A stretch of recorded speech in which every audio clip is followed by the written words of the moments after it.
We turn.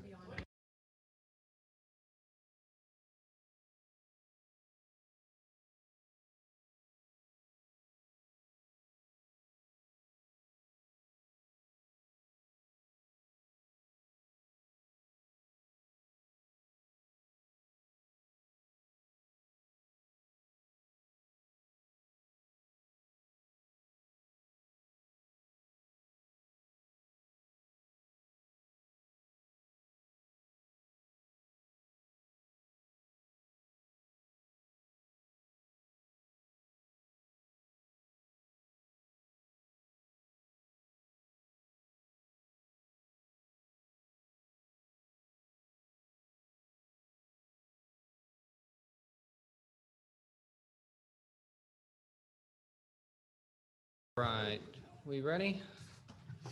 I now call the special joint meeting of the Ripon City Council and the Ripon Consolidated Fire Protection District Board of Directors to order. So we will go ahead and do the roll call. Council members Leo Zuber. Here. Mike Rastusha. Present. Dean Euchre. Here. Vice Mayor Dan DeGraff. Here. Mayor Jacob Parks. Present. Board members Don Weaver. Here. Matt Coltrera. Here. Secretary Tamara Spade. Here. Vice Chairman Harrison Gibbs. Here. And Chairman Bryce Perkins. Here. Thank you. We will now open it up to the public to for public comments on anything not on the agenda. Does anybody from the public have any comments? As we're streaming this live, do we have any other comments from the public via email? We've received no other comments. Received no other comments? And seeing nobody from the public, we will go ahead and close the public discussion section of the meeting, and we will move on to the agenda. So the Ripon City Council and the Ripon Consolidated Fire Protection District Board of Directors have requested a joint meeting to begin discussions of the fiscal challenges of the fire district, as well as what role, if any, the city of Ripon should play to assist with ensuring the fire district continues to provide the high level of service the residents and businesses of Ripon have appreciated for so many years. As one who has served on the city council for 8 years, I recognize the ongoing fiscal challenges that both the city and the fire district face. And as my time of service is coming to an end, I am excited that this meeting is taking place and that there is a commitment to work together and ultimately bring a Proposition 218 assessment increase to the voters. One that is fair, well thought out, and that will provide a stable source of revenue for the district. And because communication is so important, I would encourage both agencies to make full use of the 2x2 committee structure so that has been so successful in the past. With that, perhaps my counterpart, Mr. Perkins, would like to comment. Certainly. I did notice in your introduction that we were beginning discussions. There have been some discussions prior to this meeting. We've had a sort of a workshop at the firehouse. We've had 2x2s. There's been a number of discussions about past efforts that the fire district has made, efforts that through community involved people, Measure A, even Dayton clear back to Measure O. And if you're with me on Measure O, that's nearly a decade ago now. So, or at least a decade. The chief could correct me, I'm sure it is. So this is not a fresh subject. This is a subject we've been working on in earnest for a long time. And because it requires a special tax that is placed on the community, we've used parcel taxes to try to do this. 2 attempts at parcel taxes, one narrowly defeated in Measure O years ago, and one grandly defeated in Measure A just a couple years ago. And we've gotten wiser, and we've tried to reach out to the city. We've talked about a number of things in these 2x2s and within a joint workshop. And 218 was brought up as a possible way to move forward. Mr. DeGraff was the one who had supported that idea, and I'm really anxious to hear every idea around 218. I'm not real familiar with 218. I did go online like any good student would and tried to study it, and It almost appeared it was designed to more restrict us than to help us. So I'd really like to sort through today what 218 could do for the Ripon Consolidated Fire District. And I'm very pleased we have people here today to listen in. And I'm pleased that the city council is taking the time to do this.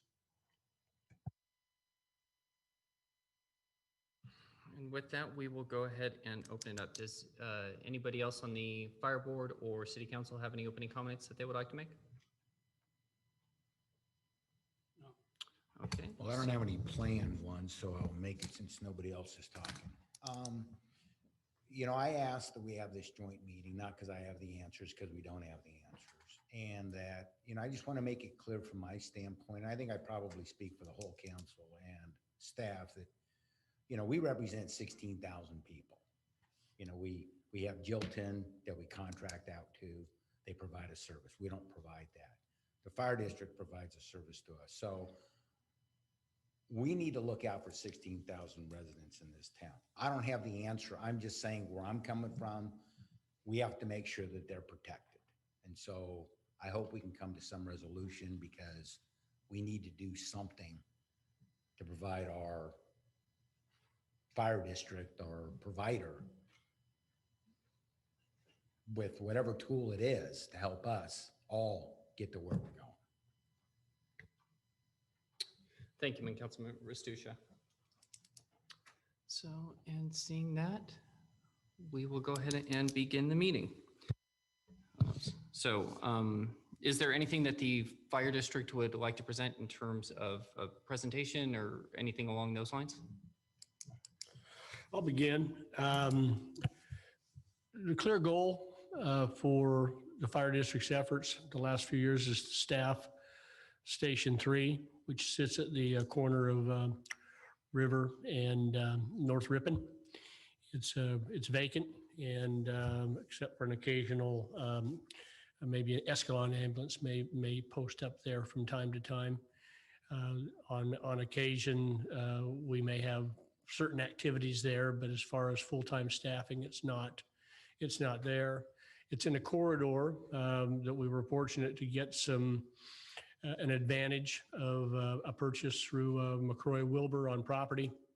We were able to use redevelopment funds to build the majority of the station. We came in pretty well economically. I'm putting that out there, and it's right in the pathway of what looks to be the major development of residential, recreational activity, now commercial activity.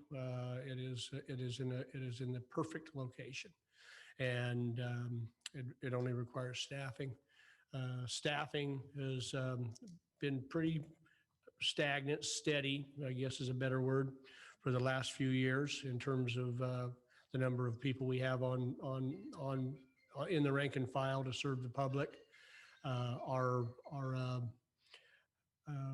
staffing to population ratio isn't the same as what Mike described at 16,000, since we cover, I think, is it 42 square miles, Chief? 56. Okay, pardon me. 56 square miles that's in our district. Pardon me, I'm mixing up Escalon. I think Escalon's somewhere in that range. But there's 56 square miles, and there's probably, don't know what the latest census is, but we're probably talking more like 24 to 30,000 people out in the overall 56 square mile community. So it's a lot more than we just serve in the city. We've got to get out and take care of those people, and we're running at about 1150 to, and it might even be 12 by now. I haven't seen the census ratio of population to firefighters. Most templates try to seek out 1,000 or less. We're honored to have the chief from Antigua here. What's your ratio, Chief? You mind letting us know? We were just fortunate enough to increase our staffing level, so we have 16 firefighters on duty every day to represent the 2,000 people. Okay, so I do my math, we're right in the 800 range. Okay. All right, so that gives you a comparative just to our neighbor. And of course, we are on mutual aid with a number of agencies, including Manteca's Chief, Manteca Lathrop, Salida, Escalon, Stanislaus Rural. There's all kinds of places we can get called out to. On top of that, we run a community-based ambulance that's paid for through tax funds.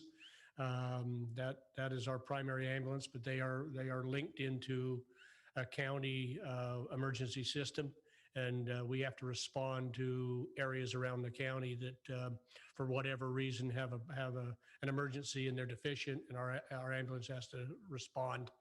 And when that ambulance leaves, it's gone, and so it's not here to serve our community. We try to prioritize our community first because our community's paid for that ambulance, but sometimes circumstances are what they are. We also rely on other agencies, Manteca Ambulance, Escalon Ambulance. Other other agencies will send in ambulances to assist us. So if you do have an emergency in town, don't be surprised if your ambulance doesn't say Ripon on the side. This has been a stressful time with COVID. It's been stressful with a lot of changes under new insurance rules. Hospitals have changed how they respond to ambulances. They queue up now and they're part of a triage. They don't get immediate entry and then get to return to their communities. So that's been a troublesome part of our ambulance service. And I don't mind telling you that our ambulance service probably is a money loser right now. And certainly don't want to keep it that way, but we'd like to be able to get coverage for our community. That gives you kind of an overview of some of the troubles we've been through, some of the directions we're trying to go.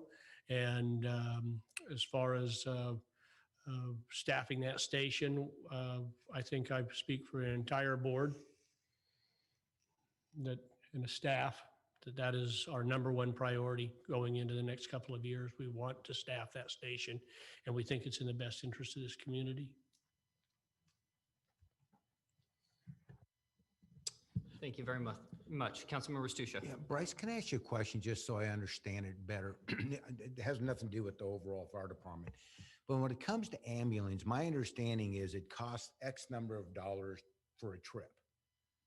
But you get reimbursed by the county for a certain amount, or they set the price, or how does that work? And Michael, that was a great question. And I may even deflect to Brenda Lang on that, because Brenda specializes in all the billing. We see the billing after it's come in.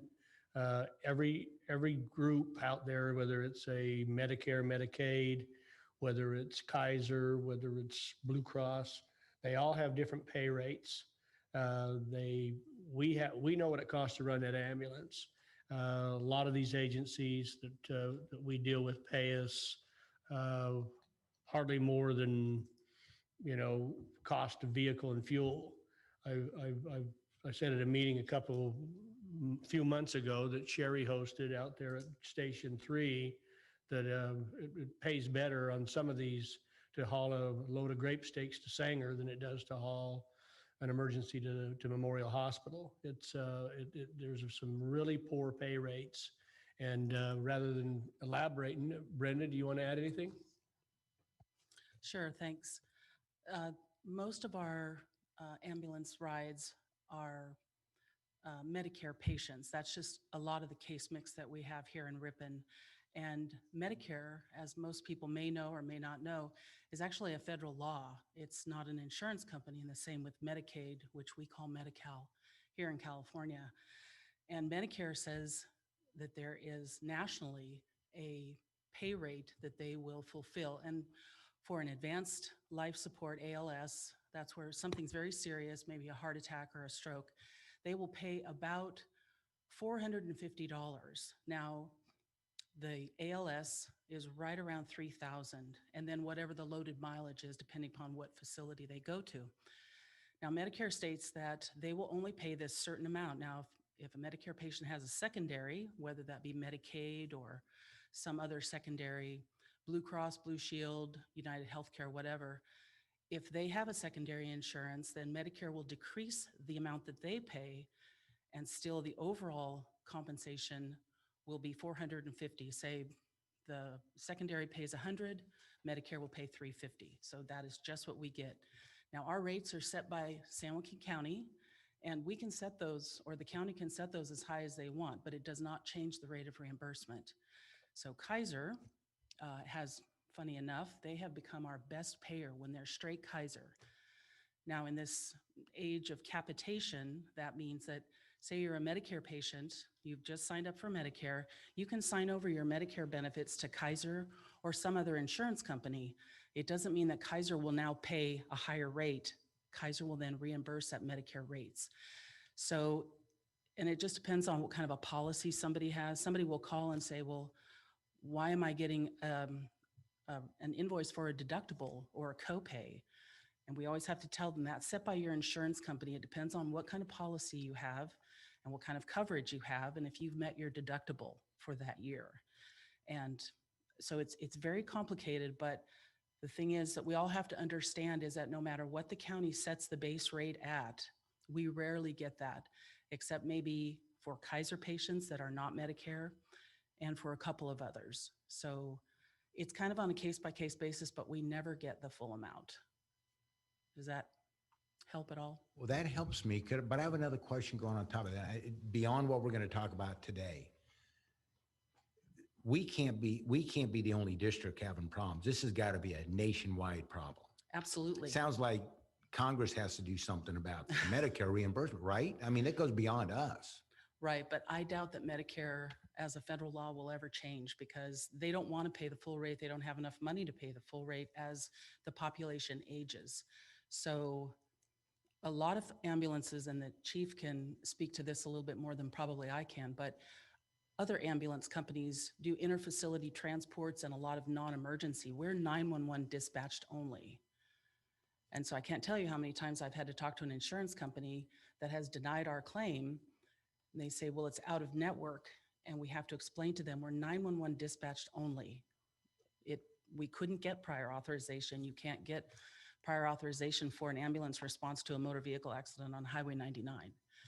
And maybe 50% of the time we can talk our way into a little bit higher reimbursement, but it's really not a science, it's an art and a crapshoot.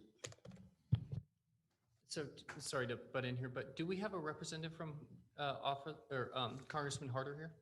I know Jason's here from Mr. Flores' office, but okay, I was just curious.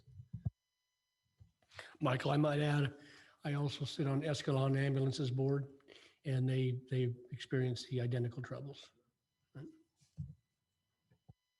You said Medicare may not raise it, but if there's enough stuff going on in Congress, you could, not you, but at a national level, may be able to get something changed. It goes beyond this and it'll take time, but that's a problem. I didn't realize that. Thank you.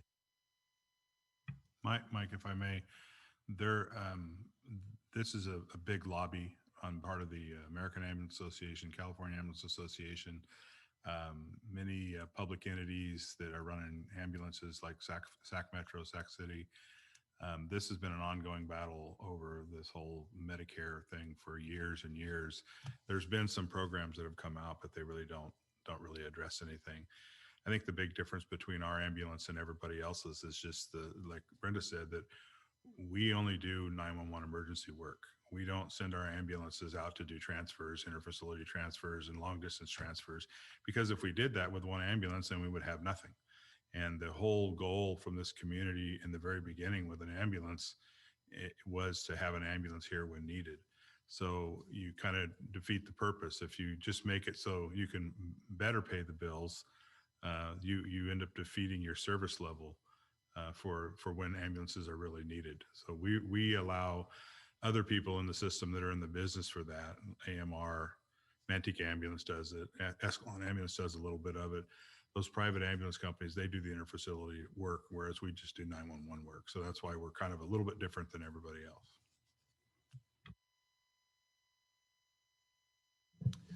Brenda, when you say reimbursed full rate, you're talking about your full rate, right? Or the rate that the county has set? Yes, that's correct. And Kaiser at the moment and some Blue Cross are probably the only ones that do that consistently. Okay. So then when you look at kind of the mix of places that you're going, do you have a breakdown of how many go to Kaiser, how many go to Blue Cross Blue Shield? You know, do you kind of have that type of breakout? We do, and overwhelmingly, it's Medicare patients. Are you talking 50%, 75%? I'd probably have to run the numbers again. It does fluctuate, Yeah, but by and large, we have more Medicare than anything else. more Medicare. Okay. Mhm. Okay. And we are a little bit more fortunate because a Medi-Cal, we call Medicaid in California, but that reimburses at about $232. Okay. And by law, we cannot balance bill the patient. It is a write-off. We have to eat it no matter what. So then how far are you in the negative? When you look at, take per ambulance trip, if you're getting paid $232 for A Medicare. Medi-Cal. Or Medi-Cal, thank you. Mhm. And that's what you're getting reimbursed, but what's your actual cost?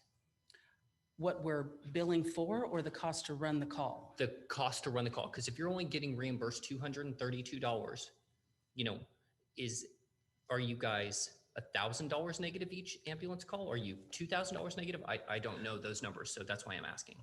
That would be the chief. He would be able to give you that Okay. information. Okay, Chief Sheet. Oh, so You get if to we step up take, to the if we plate. take the cost of what it takes us to provide the service, just the ambulance, it's costing us right around $1,450 per call to run every call. Okay. Okay. That's bare bones cost, and that's a BLS call. If we add advanced life support to it, there's a higher cost that goes with that. The cost to run an ambulance, last time I ran this, the cost to run an ambulance on an annual basis for us is right about $1.1 million a year. And I compared that to what it costs something like AMR, they're at $1.3 million a year. So I know we're cost effective because our ambulance also is a fire unit. So I know that the numbers in line with what the industry is, and actually it's probably better than what the industry is. So I think the numbers are good. Okay. Yeah. So, and I apologize, my business background is kicking in here. So it really isn't a cost problem and an operational problem. It's a revenue generation problem from this. And so when you look at it, you're at a minimum $1,200 negative each and every single trip. If I could just say one more thing. Mm-hmm. Most people don't realize that when we transport somebody at a BLS rate, which is probably the call comes in between 1,800 and 2,000, depending upon the loaded miles. But then when you factor in an ALS call, somebody's having a heart attack and they're pushing medications, and then maybe they're doing auto pulse CPR and they're doing all these things. That's included in the base rate. There are three things that we can bill for: the ALS base rate or the BLS base rate and loaded mileage. No other equipment, no other medications, nothing. It's all factored into that, no matter what we do. Okay. Thank you. I'm going to add something. I think Chief and I had a conversation. We figure, and I like your expression loaded miles because I'm from the trucking industry. But I think we had talked one time, we figured it was about 6 with 2 EMTs, because it's a 2-man team in that vehicle. The cost of that vehicle running is about $650 an hour. Is that pretty close, you think? And then it doesn't even count for downtime, waiting time, where it's not billable at all. Yeah, I think if we just looked at it from the cost to run the unit per hour versus, before we were talking about what does it cost us per call, that brings in all the overhead and all the other things. So it gets a little convoluted, but yeah, you're probably pretty close there. I think we I haven't kind looked of, at that recently, so I couldn't say that's exactly it. and that's when you're billing out. Doesn't pay for when it's sitting there just waiting, right? So. Brenda, just so I can understand it. So it sounds like you can't bill the patient for the actual cost versus what you get reimbursed, right? Is that just Medicare patients or is that anybody? That's a complicated part of it. Okay. Again, we can't balance bill a Medi-Cal or Medicare patient ever unless we're directed to by the explanation of benefits that we get from either Medicare or Medi-Cal. Once in a blue moon, they'll have either a little tiny deductible or maybe a copay, but that's really, really rare. Other insurance companies, depending upon their plan, they may have an automatic copay of $100 or $150. That's usually what Kaiser requires. Alignment, it's anywhere from 50, 75, 100, and those are on non-Medicare capitated plans. So just your garden variety alignment patient who's not Medicare age, they would maybe pay 50 or 150 copay. But then you factor in the deductible, but normally, if it's just a straight insurance policy, Medicare not involved, you can balance bill the patient at the direction of their insurance plan. Okay, and then I guess the assumption is everybody on Medicare doesn't have money. I guess, is that why I mean, Well- I know people on Medicare can buy us all in this room, Sure. but you're saying you couldn't bill them by law. No, you can't bill them by law. It doesn't matter how much money they have. They've paid into Medicare their whole lives, and that's their benefit now. So we look at it that way. Yeah, I'm not criticizing you. I just think sometimes laws are crazy. Councilman Euchre. So what percentage of people that you service don't have no insurance, no money, and you've got nowhere to get that? That's a really good question. It really fluctuates just with our case mix year by year. I could actually crunch some of those numbers with a couple of different reports, and I'd be happy to get that to you. But probably, I would say maybe 20% have absolutely nothing, and we get nothing from them. And we really try to work with people. The chief has allowed no interest payment plans for a lot of people, and that's on a case-by-case basis. Sometimes it's almost better to have a payment plan for somebody who doesn't have any coverage than for somebody who has Medi-Cal and will get between $200 and $250. So it's really a complicated thing. It doesn't really seem like it should be, but it is. I think one of the difficult parts of this is that it's the other side of what we do. And, you know, we took an oath to protect, and we don't, when we go out the door, we don't care where we're going, who it is, where they live, where they don't live. It doesn't matter to us. Everybody gets treated the same. And this is kind of one of those things that, unfortunately, it's not like a business where you can say, well, I'm going to look first for the ability to pay. You just do your job, and then afterwards you worry about the ability to pay. And in order for us to have a permit through San Joaquin County, one of the policies that we have to have is we have to have a policy that addresses those who cannot pay. So we're bound to be able to have a write-off policy, so that if there's people that don't have any other way to satisfy the obligation, then we have to be able to have a policy to write that off. And that's a good question, Dean. What Chief and Brenda didn't tell you, there are even some clever grifters out there that use ambulances for a taxi service.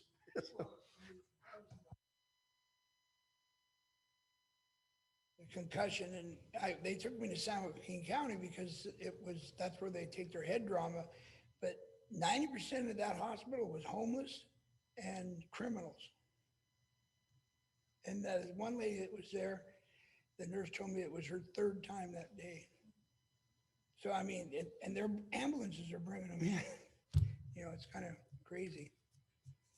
And you got no way of collecting it. It's not like having an auto insurance policy. They want to see your policy number before they start working on that car. So you're not taking no loss, but you guys are getting hit. That's, I mean, 20%, that's a lot of money right off the top. Huge. I think there's a big financial hit that, you know, we're talking about, but there's other hits that we take every day. And one of the really big ones is fire staffing. I mean, if somebody's house catches on fire, we have to have the people to go initially to show up and be there.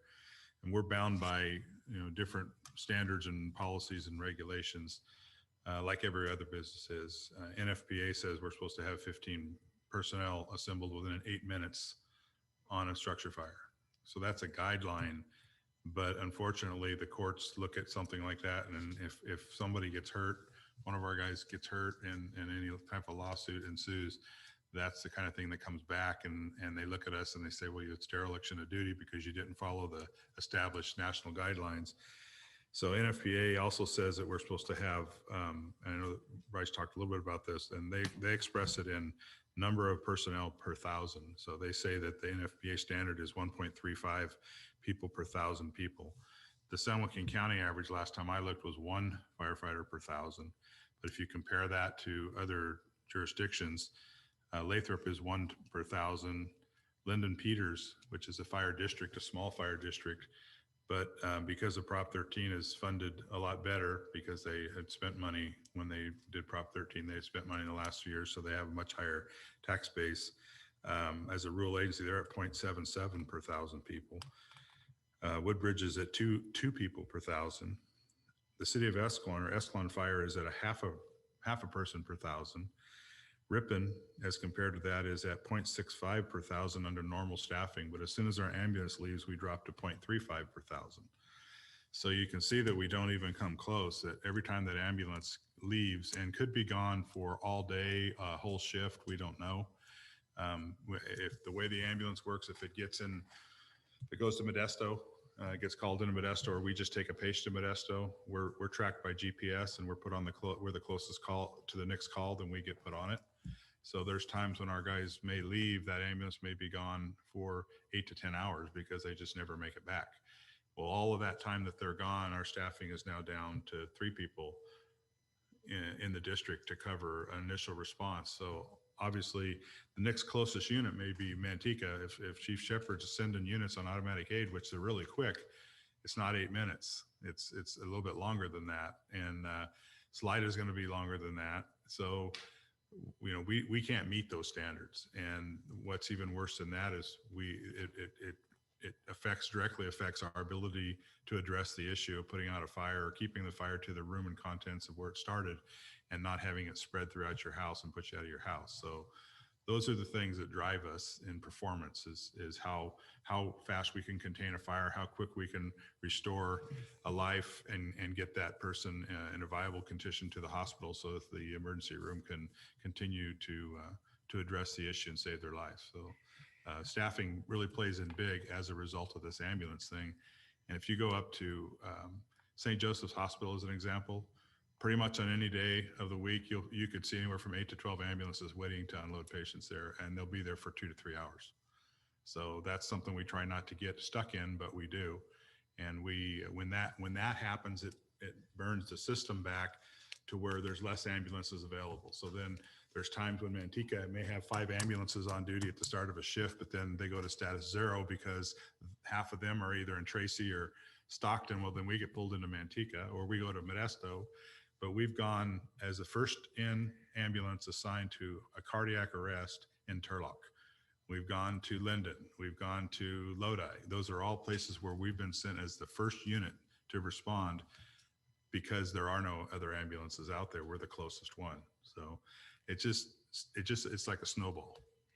Is it also true that say if you had a house fire and you only say have 1 or 2 guys able to fight that fire, legally you can't do that, right? Don't you have to have a certain amount of manpower on a fire? So there's a basic rule you're talking about. It's called 2 in, 2 out, and that is an OSHA law. So that's actually a requirement, and it's referenced in several other standards, but OSHA made it a law. And we cannot, for every person that goes in on what's called an IDLH environment, an immediately dangerous to life and health environment, every person that goes in, you have to have another one out that has assigned the job to rescue that person. So if we send a 2-man crew in, we have to have 2 out. So hence the 2 in, 2 out. So yes, there is a law. And, I'm not going to say that if a life is in danger that firefighters every day don't make different decisions. If there's a known life and you're going to have to violate something to possibly save that known life, then that's a decision that's made at the time. And I don't think there's any firefighter out there that's doing his job that would tell you different.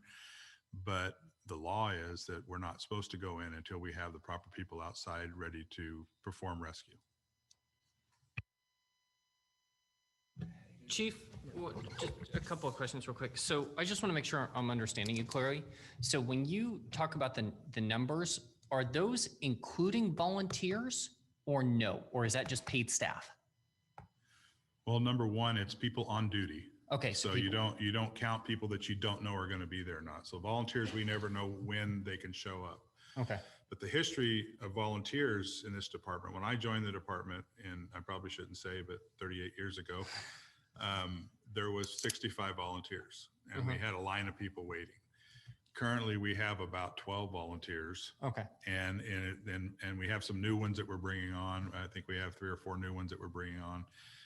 It takes us a long time to get them up to the position where they can actually operate as a firefighter on their own. They have to be certified and qualified. So, a long time ago, we used to be able to kind of have a tongue-in-cheek equation we use that said it was 4 volunteers to every paid guy. It's kind of how we equated them. But anymore, with people's jobs, I mean, anybody that's been in this town for a long time remembers the days when Skimpers and, the auto parts store and everybody allowed their people to leave their work during the middle of the day and fly down the street and go to fire calls. And you don't see that anymore. That doesn't happen.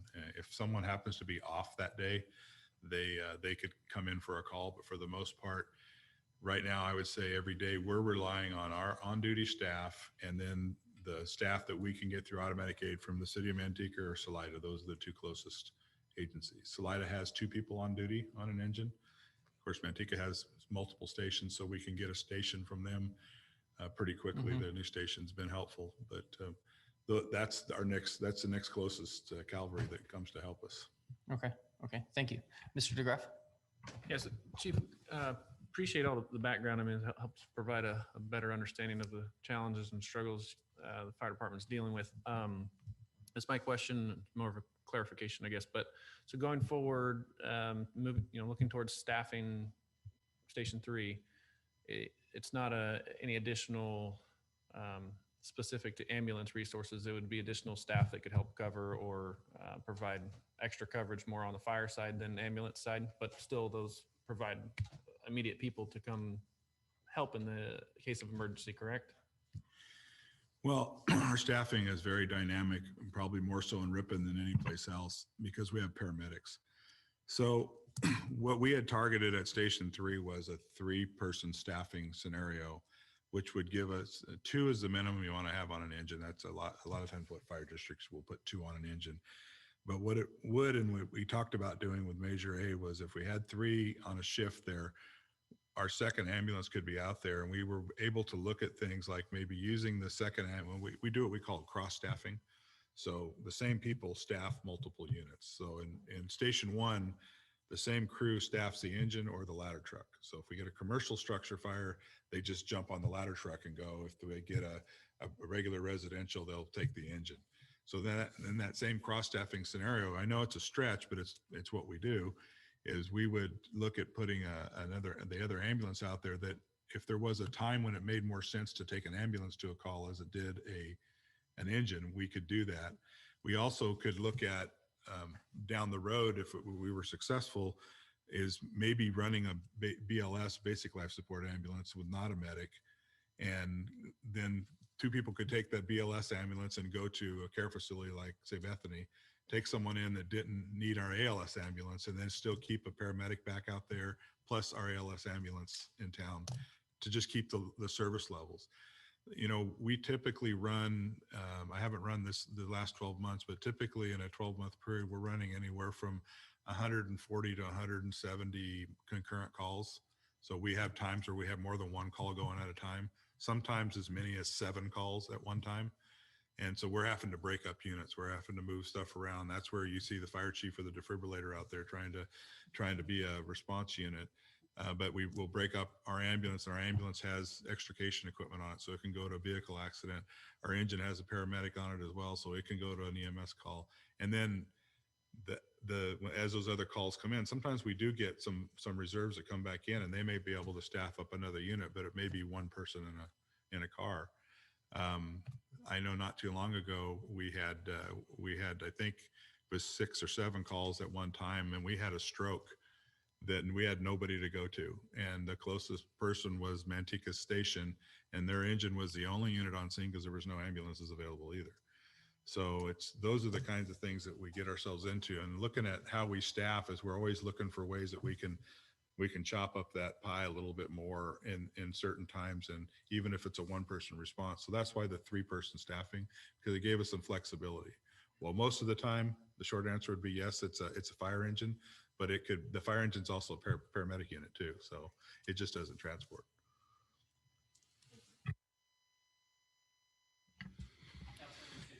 Brenda, I have a question. I think this is for you. So, a lot of people have umbrella policies because the limits are 500,000 million bucks are really low. So they get umbrella policies to cover everything else. Is there any sort of policies that public entities like the fire district can get? And I know we're just talking about ambulance in my case, what I'm asking about, to cover the difference between actual costs and Medicare reimbursements, some policy that districts can buy. I mean, it would cost you something to pay for the difference. That would actually be something that the chief would Oh, be more okay. involved in than I would. Okay. Never found one. I've asked the question a couple times and Okay. then people laugh at me. And I said, oh, well, how does that work in business where you get to go out and take a policy that says if you don't make any money, we'll pay you the rest? And I said, well, there's weather insurance. Sounds like and crop there's insurance. Crop insurance. Yeah, crop insurance.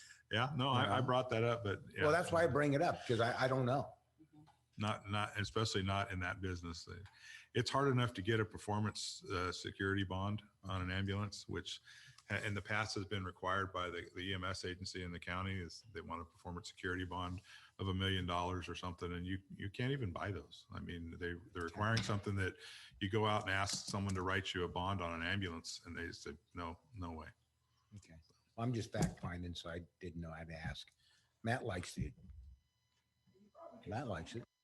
No, but it probably costs you more than you're losing. I mean, bottom line. Well, what does it say? You can get anything for a price. Yeah. And I'll jump in. It's important we are talking about the ambulance because it probably as our funding becomes stretched thinner and thinner, it becomes the most vulnerable part of what we can serve the community with. We can, and Chief Shepherd can probably help me on this. I believe out at Lathrop, he runs BLS, basic life support, right off of the engines, as I've been reading my newspapers. Am I correct on that?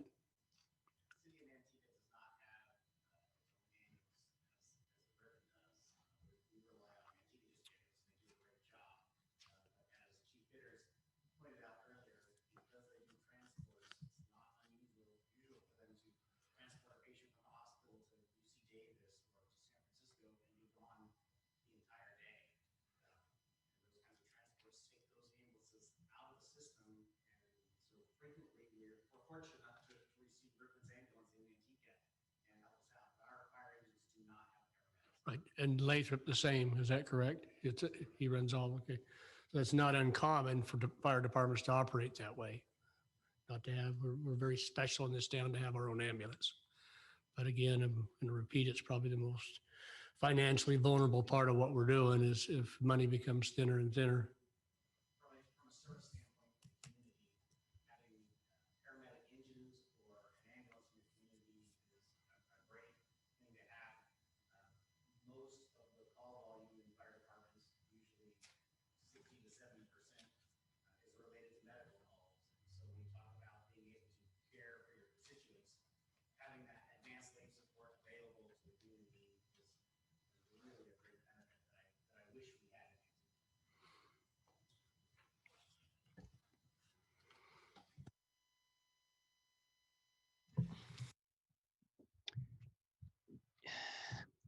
Chief, when you look, because I'm thinking of the composition of the state of California. When you look at how this state is made up, and this is just purely kind of your insight into this, how many fire districts that have an ambulance that are kind of in your guys' situation would you say actually break even? Zero. Zero? Yeah. Because of and what's happened is, and you kind of referred to it, it's called the payer mix. So it's the people that are our customers has changed dramatically in the last, I would say the last 10 to 15 years. We used to, if you look in Ripon, we were primarily a private pay area. Most of the people in this community had private insurance. And now it's gotten to be, and it's not that people are less able to afford it, it's that it makes financial sense for them to get to a certain age, get Medicare, and once you go on Medicare, then you basically, like Brenda said, that's your insurance. Whereas it used to be, everybody or a lot of people felt that, you know, well, I'm going to keep my private policy. I don't want to settle for Medicare. I want to have better coverage, better this, better that. So the payer mix has changed so much that it's really changed the way that, you know, it affects us. And it used to be that, you know, other ambulance services would say, well, Ripon has a great payer mix. Lodi was in the same situation. Lodi had a really good payer mix because of the community makeup. And that's changing. But when you're in Lodi's case, the AMR services them, and when AMR can send an ambulance on a transfer, a private transfer, that's going to pay them $2,800 or $3,000. It's basically whatever they can agree to go do a transfer. They're going to do that because they need that money to balance their books. So the makeup in California is, you know, that such that tax-based supported ambulances are all not breaking even because they're being supplemented by taxes. Most of the ambulances that are run in the state of California by public agencies are run by cities. They're city fire departments. So they have access to other taxes. They have, you know, other means of income, but it still is it's a very expensive proposition. And I guess it's something that people have to balance on what kind of service levels they want. Typically in the bigger cities, they can afford to fund things like that easier than you can in a smaller organization. And then, Jason, I don't know if you know this or not, but is there anything at the state level that's being done to address that burden? I would say no. No? Okay.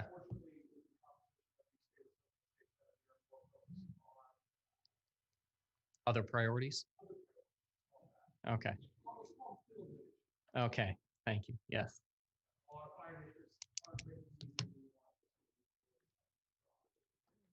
Yes. The important things in life, right? Yes. Yeah. Councilman Euchre.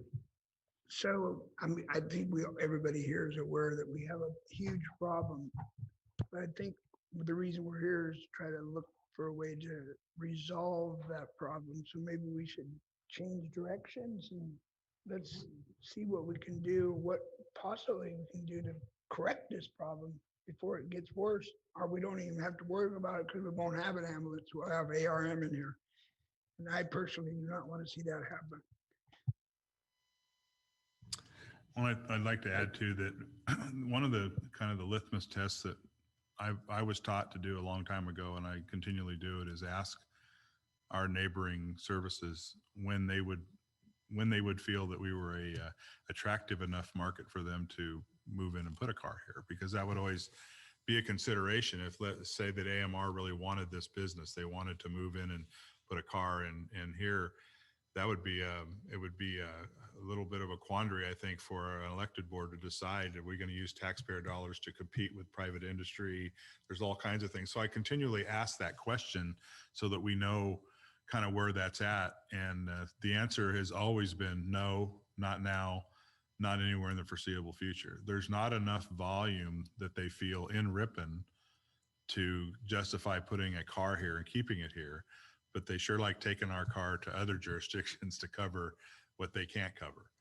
So the answer is that if the ambulance went away, don't count on another ambulance sitting here. It's not just a matter of trading decals.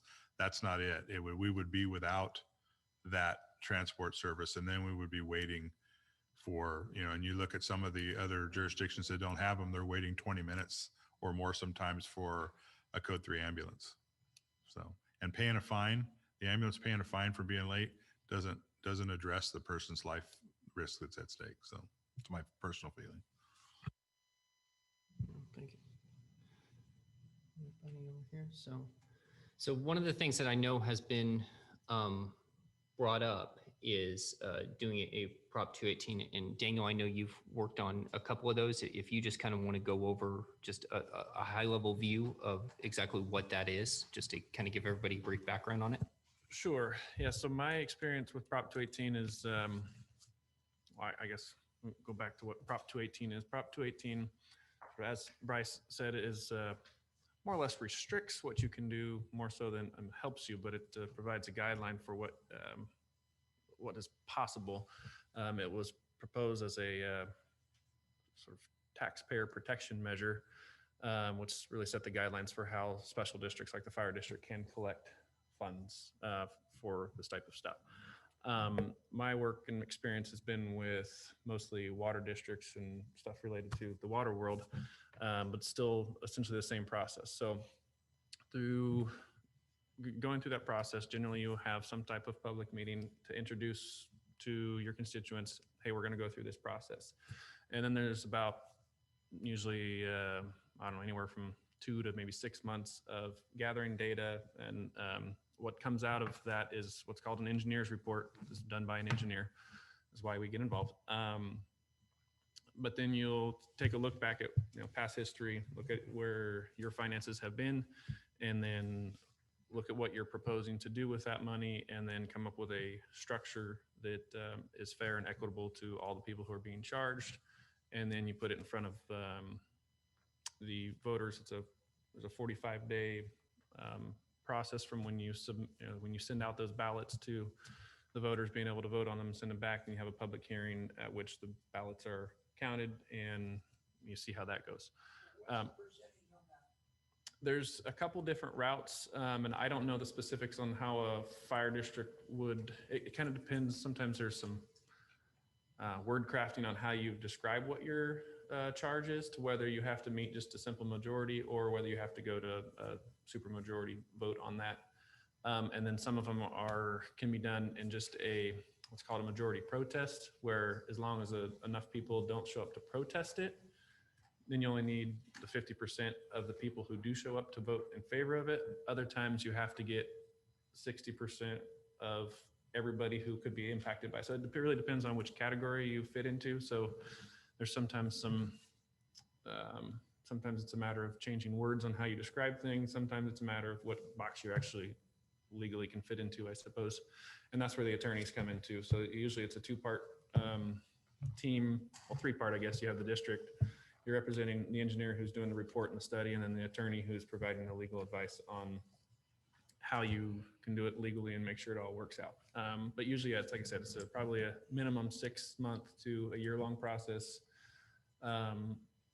And what ends up happening usually is a lot of the money is spent generally just on a more or less of a campaign. And it's talked to Chief about this a little bit. I think in the previous measures that were talked about, it wasn't, the district wasn't able to have a role all the ways through that.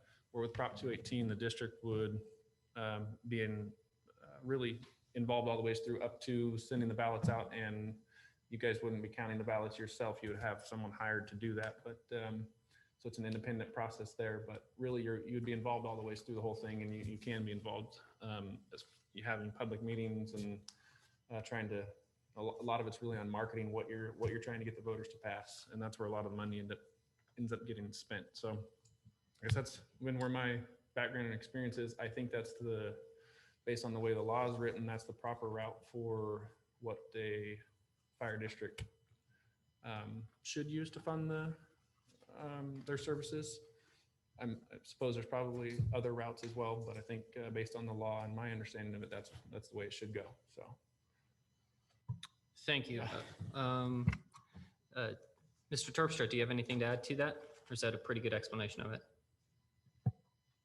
No, I think my co-counsel's done a really good job there of explaining the process. And actually, yeah, the engineer's report is really the product, if you will, the piece of information that is most important to educate the voters on to what degree are they getting a benefit from the services that the fire district provides. And very clearly, the public is getting a special benefit from the services and facilities that the district puts into play to provide ambulance service and fire suppression services. And those are all services that the city of Ripon doesn't supply. And so the process of preparing an engineer's report that is accurate, that is persuasive in many ways, as Daniel said, is an important one. And so it's vital to have the right consultant, the right engineering firm who has experience in these areas, working with fire districts, working with special districts, and providing that report and the follow-up services that are necessary to make sure that it's a successful measure. And I think we, at a staff level here at City Hall, we have begun the process of trying to identify some people who might be useful to work with in this effort, and could help us make sure that technically we do it right. Thank you. Does Fire Board have, Councilmember Stusha? Well, I do have a question. So, and I'm with you, 218 maybe, but there may be 3 or 4 other ways of doing it. You know, we always go out, and I hate spending money on consultants, but we think that may be the right way. Well, we have no idea if that's the right thing to do. I know other districts have gone out and had actual consultants come in and say, you know, do a profile of the community, do some polling, figure out what's going to work. Because if we do a 218 and it fails, we haven't gotten anything. We spent all this money, and maybe instead of a 218, maybe a 320 would have worked. Well, I think we need to figure out and get some expertise in here telling us what they think is the right thing to do. We're guessing at a 218. I don't know. I have no clue. I understand how it works. What? I appreciate your comment there, Mike. And this does come out of the city's work in the past, over the past several months with Mr. Colantuno's firm. That's where we got not just the insight into the legalities of this, but also from a practical standpoint, who's effective in getting a 218 measure approved by voters, who's shown the ability to get that done, and what are the advantages of using the 218 process. Those are things that they've shared with us, and we can certainly share that with the district staff as we work together on this problem. Okay, so thank you. It's not a wild stab. Is I guess all I'm saying. It's not a wild stab and wild guess.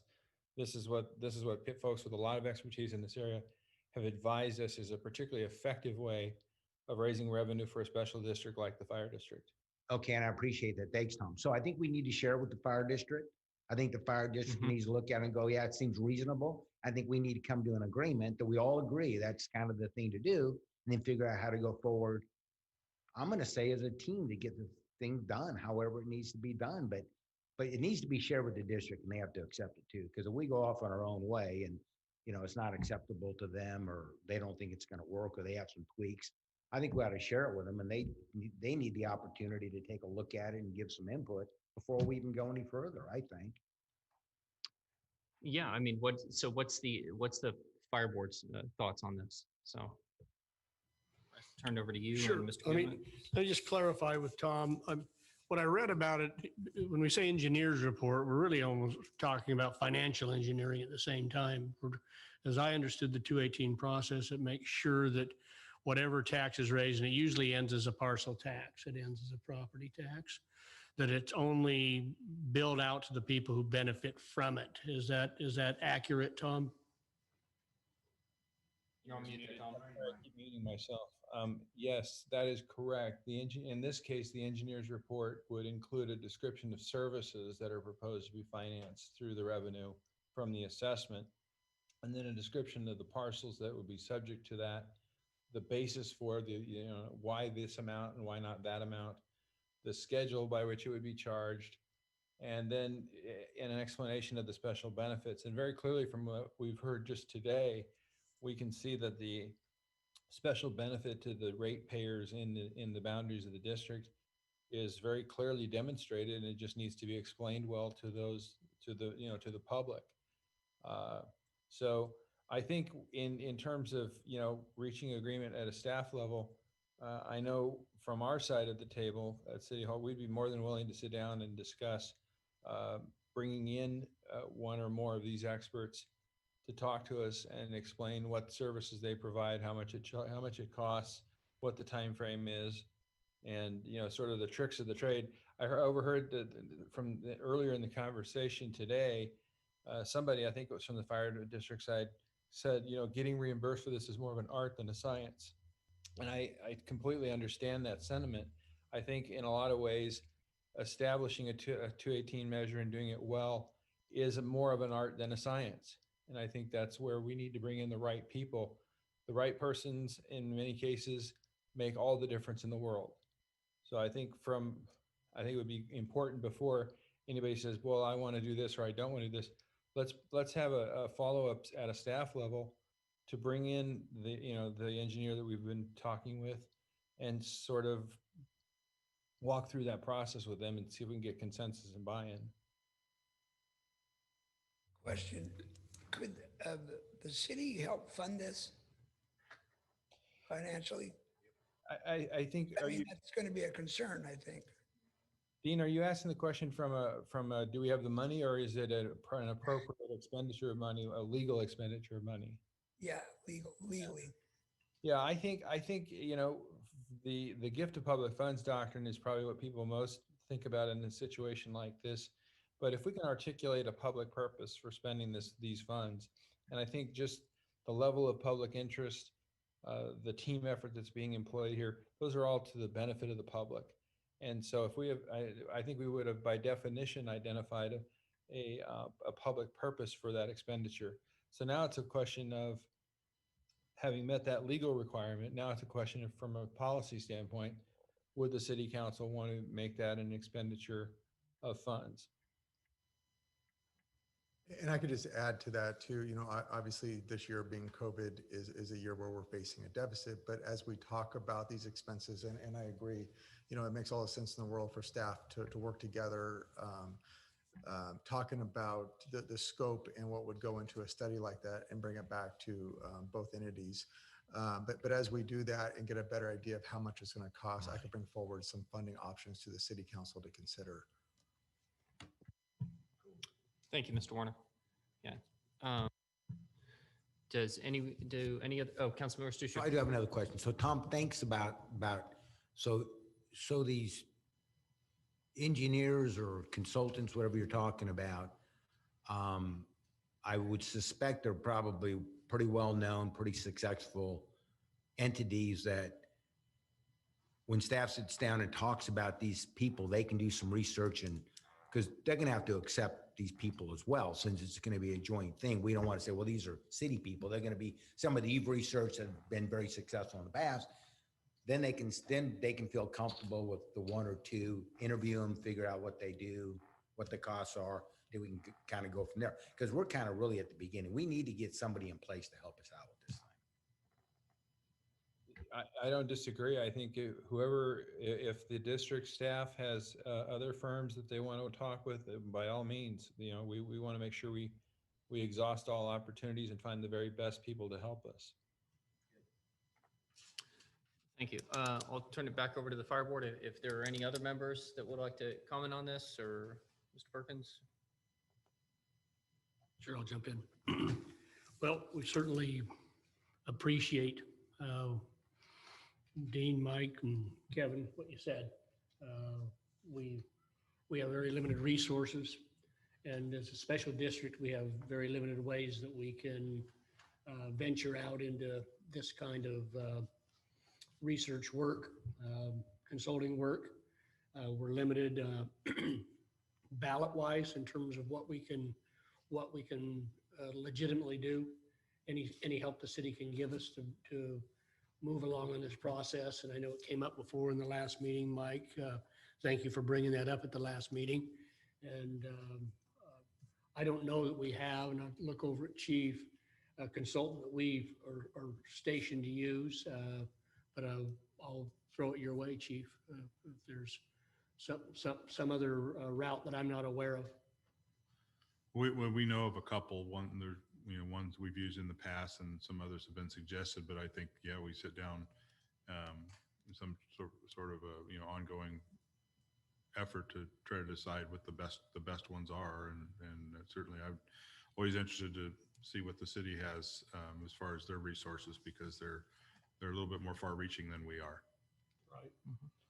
Michael, last meeting you suggested a number that would be possibly in the range of, you said $40,000 that you thought it might take to put together something like this. I have no idea.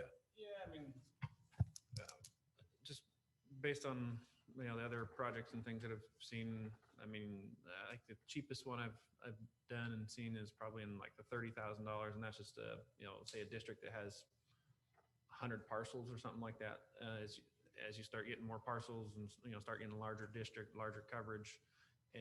One thing that sometimes you're doing projects that have multiple benefits and multiple categories of benefits too, so that can really drive the cost up when you start really getting into the details. I think to not go on about all the specifics, but I think if you're just talking about really providing one fire and ambulance service, it's probably got to be kind of combined into one cost. So probably be generally even or pretty even to most people across the district. So that makes it easier, but you're probably talking in the range of, you know, on the low end, maybe 40,000, on the high end, maybe 70,000. And then, you know, there's in that, a large portion of that will be just marketing and advertising.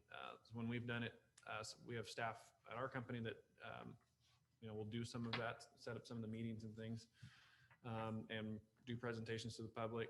Other times on some of the larger ones, we end up hiring outside consultants that specialize in marketing and doing public presentations and things too. So you can spend a lot of money on them, but you can, you know, you kind of just got to decide how much how much you're willing to, you know, unfortunately it costs a lot of money, I guess, to be able to bring in that money. But, you know, the benefit of being able to pass it, it's usually worth spending a little bit extra money upfront to be able to get it done. So I have a question. How long do these things normally take? Because it sounds like what we're going to do is we're going to end this meeting. Staff's going to get together. Hopefully they can do it in the next week or so. Yeah. I mean, get this thing rolling. How long does it take to have a study like that done? I'd say realistically, I mean, if you started today, it's a minimum 9 months, maybe a year till it's That long? probably so. Especially, I mean, usually we're dealing with, you know, districts that work a little bit, or probably just end up working a little bit faster, especially if we're talking about, you know, the city, you know, trying to get multiple agencies together. You know, government's not the most efficient usually about speeding things up. So by the time it's all said and done, doing the proper marketing and research and trying to, you know, make sure you have it done right so the voters will approve it, I would say it's probably pushing close to a year to get it done. So we're not just talking about the financial analysis, we're talking about the whole piece. What's going to work? How do you propose it to the public and all that whole piece? Right. So polling and everything else goes along with it. Okay. Thank you. So then and please anybody step in if I'm reading this incorrectly. So then what my suggestion would be is we turn this back over to city staff and the fire board staff in order to reach out to consultancies to put together a formal presentation of scope, costs, everything that's going to be entailed with the 218 process, and to work in conjunction with the 2x2 committee in order to get something scheduled. Are we thinking it's a full board again like we have today that the presentation is done for? Or are we thinking it's just the 2x2 committee and then the 2x2 committee reports back to each board respectively? I think probably the first step is you need to have consensus from the fire board that that's the direction they want to go to, right? Yeah, so yeah, that's why I said, yeah, at least a meeting for them to be able to decide that, and then bring it back to 2x2 to have the ongoing discussions, right? Yeah, so that's I'm game to go either way here, so. And I agree, Daniel, we need to agree as a fire board. We do have a meeting here in a couple of weeks. I think it's a foregone conclusion. We're going to accept the graciousness. I think Tom put it, you have to articulate the public purpose. And I think we've done that today. And I think everybody in this room just about agrees there's a public purpose here that we've articulated. And then there has to be a resolve of the council to move forward on policy. And I'm hearing echoes of that right now. And I don't doubt my fellow board members are going to say, let's go. And I like the 2x2 process. I think it's hard to bring 10 people and staff and expensive to do this all together. It took a while. We can schedule a meeting. So I think the 2x2 would be preferable. Anyway, it's all. Okay. Yep. Tom? Any thoughts? No, I'm fine with this direction. I think it's clear. Okay. So, and with that,